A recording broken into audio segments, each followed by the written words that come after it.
Olá, eu sou o engenheiro civil Pedro Henrique Leles Brito, formado pela Universidade Federal da Bahia. Nesse vídeo eu vou apresentar para vocês uma planilha que permite dimensionar vigas biapoiadas e que gera automaticamente um memorial com passo a passo dos cálculos que foram realizados. Essa planilha é composta por 3 tabelas: entrada de dados, saída de dados e verificações. As únicas células que precisam ser preenchidas pelo usuário são essas células em branco da entrada de dados. Após preenchê-las, a planilha irá gerar uma série de resultados que serão apresentados aqui na saída de dados e em verificações. As primeiras informações que você deve fornecer para a planilha são referentes às propriedades geométricas da viga, ou seja, altura, largura, comprimento da armadura e altura útil. Em seguida, é preciso fornecer as propriedades dos materiais que compõem a viga, ou seja, FCK do concreto, tensão de escoamento do aço com seu valor característico, tensão de escoamento do aço que compõe as barras do estribo e o peso específico do concreto, que no caso do concreto armado, de acordo com a NBR 6120, é de 25 kN por metro cúbico. Depois é preciso fornecer os coeficientes de ponderação, γF e γS. γF é o coeficiente utilizado para majorar os esforços e também para minorar a resistência do concreto. E γS é o coeficiente utilizado para minorar a resistência do aço. Em seguida, é preciso fornecer o carregamento atuando sobre a viga. O carregamento proveniente da laje, o carregamento de parede e uma eventual carga adicional que possa estar atuando ali na viga. Depois é preciso fornecer as bitolas da armadura. Bitola da armadura inferior, bitola da armadura superior, bitola da armadura de pele, bitola dos estribos e o número de ramos dos estribos. Por fim, é preciso fornecer aqui alguns parâmetros que são utilizados no cálculo da ancoragem da armadura. Aqui nós temos o primeiro parâmetro. Eu esqueci o nome dessa letra grega, mas se eu não me engano é eta. Eta 1, eta 2 e eta 3. O valor desses parâmetros vocês podem obter do item 9.3.2 da NBR 6118/2014. Aqui é preciso fornecer também o comprimento disponível para ancoragem nos apoios P1 e P2. Geralmente esse comprimento aqui é calculado pegando a dimensão do pilar na direção do eixo da viga e subtraindo o comprimento da armadura. Então, para um pilar de 30 cm, com comprimento de 2,5 cm, que é o que a gente está utilizando aqui, esse comprimento disponível para ancoragem seria de 27,5 cm. Pronto, terminar de preencher a entrada de dados, a planilha gera aqui uma série de resultados que você pode consultar na tabela saída de dados. É fornecido aqui o peso próprio da viga e o carregamento total, que é a soma de todo esse carregamento aqui, informado aqui, mais o peso próprio da viga. Aqui são feitos os cálculos necessários para o cálculo da área de aço da armadura longitudinal.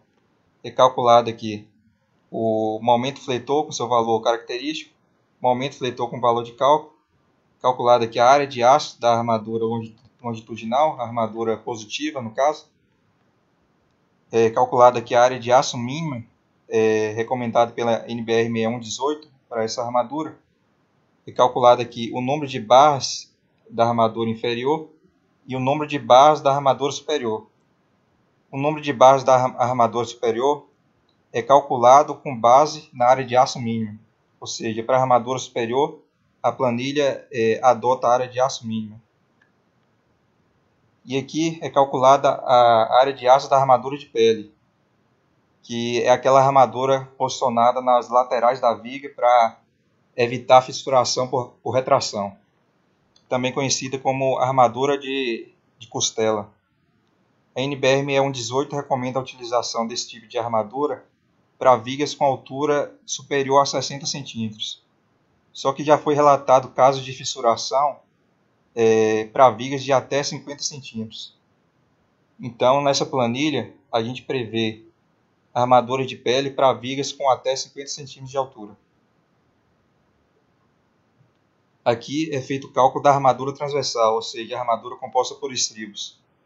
É calculado aqui o esforço cortante de cálculo, o esforço cortante mínimo, a área de aço da armadura transversal por metro da viga, a área de aço mínima da armadura transversal, e aqui o espaçamento dessa armadura transversal, calculado aqui para essa área de aço e também para a área de aço mínima.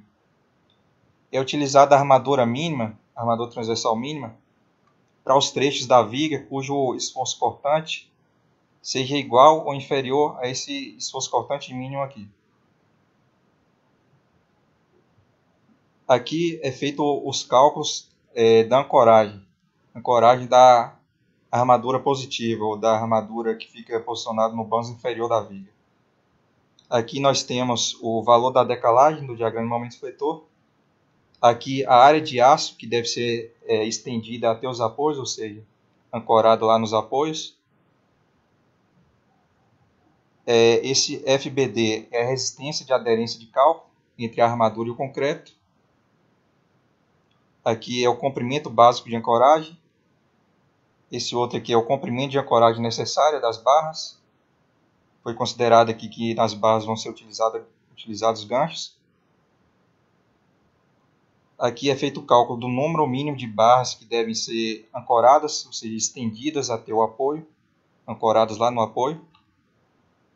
E aqui é feita a área de aço de grampo necessária nos apoios P1 e P2. Geralmente, quando esse comprimento aqui disponível para fazer a ancoragem é inferior ao comprimento necessário, é necessário aumentar a área de aço nos apoios para fazer a ancoragem, quando esse comprimento aqui disponível for inferior ao comprimento necessário. Nessa situação, geralmente a ancoragem é feita aumentando a área de aço nos apoios. E esse aumento da área de aço pode ser feito com a utilização de grampos, que são armaduras em forma de U, que você posiciona ali nos apoios, na parte inferior da viga. Por fim, é calculada aqui as reações de apoio. A reação de apoio no apoio 1 e a reação de apoio no apoio 2. Essas informações aqui são úteis no momento que você estiver dimensionando os pilares que servem de apoio para essa viga. Aqui na tabela de verificações é verificado inicialmente a segurança quanto à estabilidade lateral da viga. Como o procedimento aproximado, a NBR 6118 propõe que seja feita essas duas verificações aqui. Para verificar a estabilidade lateral, você deve ver se a largura da viga é maior ou igual a esse L0, que é a distância entre apoios, dividido por 50. É preciso verificar também se a largura da viga é maior ou igual a esse βFL vezes H, que é a altura. Esse βFL, no caso das vigas com seção transversal retangular, é igual a 0,4. Perceba que uma viga com essas propriedades informadas aqui na entrada de dados não passa nessa segunda verificação aqui da instabilidade lateral. Mas mesmo não passando nessa verificação, pode ser que a estabilidade lateral da viga esteja garantida se por acaso existir laje apoiada sobre ela. Porque a presença de laje ali na região comprimida da viga impede que ela se movimente lateralmente, ou seja, impede que a viga sofra flambagem lateral. Se por acaso essa viga for uma viga de fundação, uma viga baldrame, a estabilidade lateral também pode estar garantida devido ao confinamento do solo. Outra verificação que é feita aqui é em relação à armadura longitudinal máxima. É verificado se a área de aço na seção transversal da viga é inferior a essa área de aço máxima aqui, de 4% da área de concreto da seção transversal.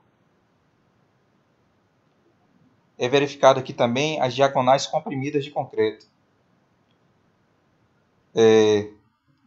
Se por acaso o esforço cortante de cálculo aqui, esse VSD, for inferior a esse valor de resistência aqui, VRD2, a segurança quanto à ruína das diagonais comprimidas de concreto estará garantida. Você pode obter mais informações sobre essa verificação aqui consultando o item 17.4.2.1 da NBR 6118/2014. Perceba que várias células aqui dessa planilha possuem esse tracinho vermelho aqui no canto superior direito. Isso significa que elas possuem um comentário que podem ser acessados posicionando o cursor do mouse sobre elas. Se você não sabe o que significa essa verificação aqui, diagonal comprimida de concreto, por exemplo, basta posicionar o cursor do mouse aqui, que irá aparecer informações sobre essa verificação. Aqui também é verificado o espaçamento dos estribos. Perceba que para uma viga com essas informações aqui, com essas propriedades informadas aqui na entrada de dados, o espaçamento longitudinal máximo entre os estribos deve ser de 27,6 centímetros. E o espaçamento transversal, ou seja, o espaçamento entre os ramos dos estribos, também deve ser de 27,6 centímetros. Esses são os espaçamentos limites estipulados pela NBR 6118. E você pode verificar os critérios utilizados para calcular esses espaçamentos limites, posicionando o cursor do mouse sobre essas células aqui. Aí vai aparecer os critérios que foram utilizados para calcular esse espaçamento máximo. Perceba que essa viga não passou nessa primeira verificação. O que isso significa? Significa que o espaçamento calculado aqui para os estribos é superior ao espaçamento máximo. Ou seja, teoricamente, com esse espaçamento de 29,6 centímetros aqui, a viga já estaria com armadura suficiente para resistir aos esforços de cisalhamento. Só que, de acordo com a NBR 6118, a distância entre os estribos não pode ultrapassar esse valor aqui, no caso da viga com essas propriedades informadas na entrada de dados. Então, qual é a recomendação? A recomendação é que você utilize os estribos espaçados a cada 27,6 centímetros, ou então espaçados de uma distância inferior. Aqui também é verificado se a bitola utilizada nos estribos, ou seja, se a bitola informada aqui na entrada de dados, é superior a 5 milímetros e inferior à largura da viga dividido por 10. Ou seja, os estribos não podem ter diâmetro inferior a 5 centímetros e também não podem ter diâmetro superior à largura da viga dividido por 10. Veja que essas duas condições foram obedecidas. Segundo a NBR 6118, a largura da viga também não pode ser inferior a 12 centímetros. A largura mínima da viga, com exceção de alguns casos excepcionais, a largura da viga não pode ser inferior a 12 centímetros. Aqui é verificado também, é feito o cálculo aqui do comprimento da distância da linha neutra, ou seja, a distância da linha neutra até o banzo comprimido da viga, e é feito o cálculo aqui também desse x, é feito o cálculo da razão desse x com a altura útil da viga, ou seja, a distância da linha neutra até o banzo mais comprimido dividido pela altura útil da viga, esse x sobre d aqui, no caso dos concretos com até 50 MPa, essa razão não pode ser superior a 0,45, de acordo com a NBR 6118. Veja que essa relação aqui para essa viga deu 0,284. Então, está inferior a 0,45 e, portanto, passou na verificação.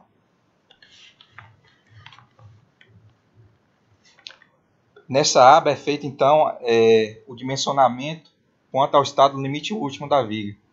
Nessa outra aba aqui, é feita a verificação quanto ao o estado limite de serviço de deformações excessivas.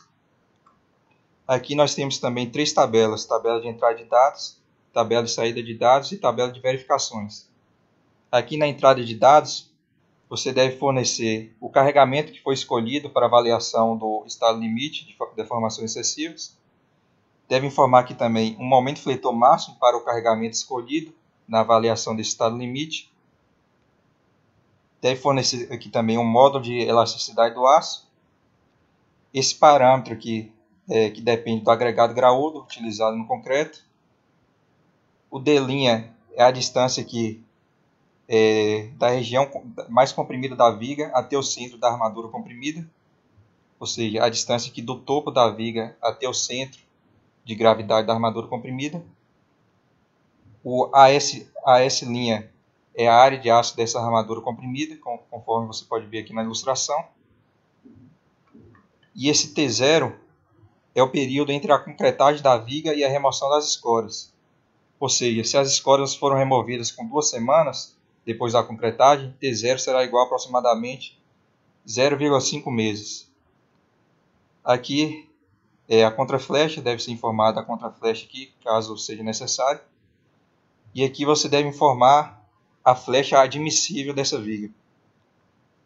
Segundo a NBR 6118, para que a deformação da viga não provoque desconforto visual nos usuários do edifício, essa flecha admissível aqui deve ter um valor inferior ao comprimento aqui da viga, dividido por 250. Ou seja, pegando esse comprimento aqui de 500 centímetros e dividindo por 250, se obtém uma flecha admissível de 2 centímetros.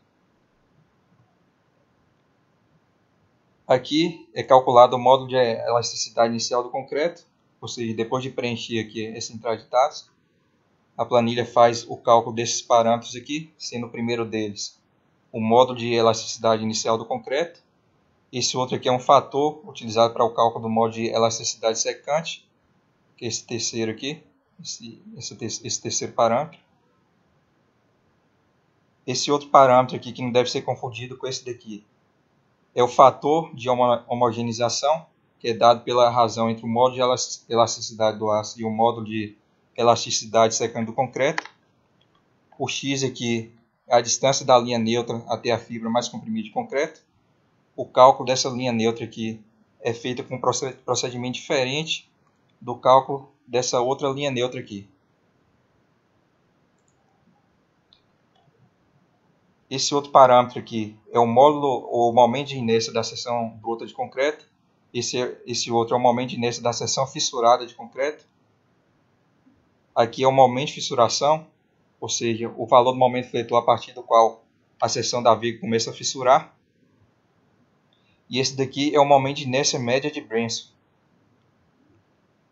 E aqui a rigidez equivalente da viga. Então, com esses parâmetros aqui, é realizado o cálculo da flecha imediata da viga e da flecha diferida, ou seja, a flecha devido à fluência. A flecha total será a soma dessas duas flechas aqui. Perceba que essa viga não passou nessa verificação. A flecha total é de 2,43 centímetros, mas a flecha admissível é de 2. E o que pode ser feito para reduzir essa flecha aqui? Uma das coisas que podem ser feitas é aumentar a altura da viga. Por exemplo, se eu aumentar a altura da viga aqui para 60, a flecha passa a ser 1,68, inferior à flecha admissível, portanto, passa na verificação. Só que às vezes, por imposição da arquitetura ou por algum outro motivo, você não pode alterar a altura da viga. Então, o que mais pode ser feito para reduzir essa flecha aqui? Você pode aumentar o FCK do concreto. Aumentando aqui o FCK do concreto de 20 para 30 MPa, perceba que houve uma diminuição da flecha, mas ainda continua superior à flecha admissível. O que mais pode ser feito para reduzir essa flecha? Você pode aqui, por exemplo, aumentar o tempo em que a viga permanece escorada. Vou aumentar aqui de meio mês para 1 mês. E veja que a flecha reduziu para 1,96. passando assim na verificação. Mas se você quiser manter o mesmo tempo que a viga permanece escorada, você também pode diminuir a flecha aumentando a área de aço da armadura comprimida. 1,57 aqui corresponde à área de aço de 2 barras de 3/8 aqui na região comprimida. Vou aumentar essa área, vou dobrar essa área aqui e ver o quanto a flecha vai reduzir. Vamos supor que são colocadas 4 barras de 10 milímetros ou 3/8 aqui na região comprimida. Fazendo isso, a flecha reduz então para 1,93, passando a verificação. Mas de todas essas soluções adotadas aqui, vou voltar o valor aqui para 1,57. O FCK aqui eu vou voltar para 20. De todas as soluções que podem ser adotadas, a mais econômica seria aplicar uma contraflecha nessa viga. Então vou aplicar aqui uma contraflecha de 1 centímetro.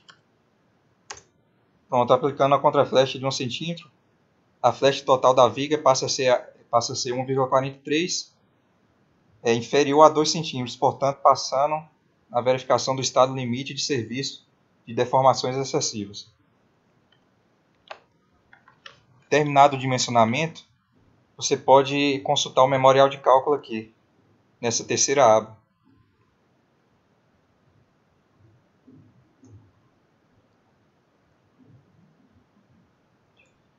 Se você quiser, você pode adicionar algumas linhas aqui na parte de cima. Adicionar algumas linhas aqui e colocar seus dados profissionais e o logotipo da sua empresa. Depois de fazer isso, você pode vir aqui na primeira aba novamente e clicar em imprimir memorial.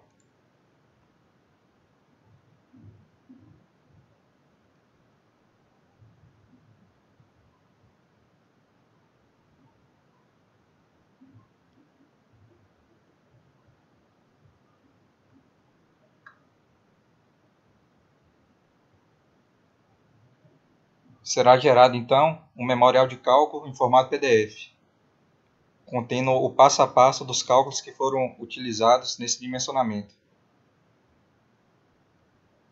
Veja que é um memorial bem detalhado, contendo inclusive ilustrações.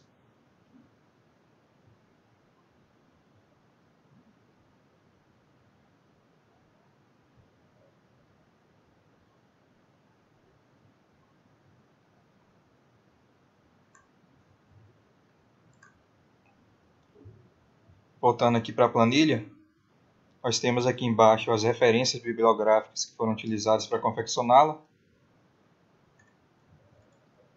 E aqui você encontra meu e-mail para contato. E era isso que eu tinha para mostrar para vocês nesse vídeo. Espero que vocês tenham gostado da planilha.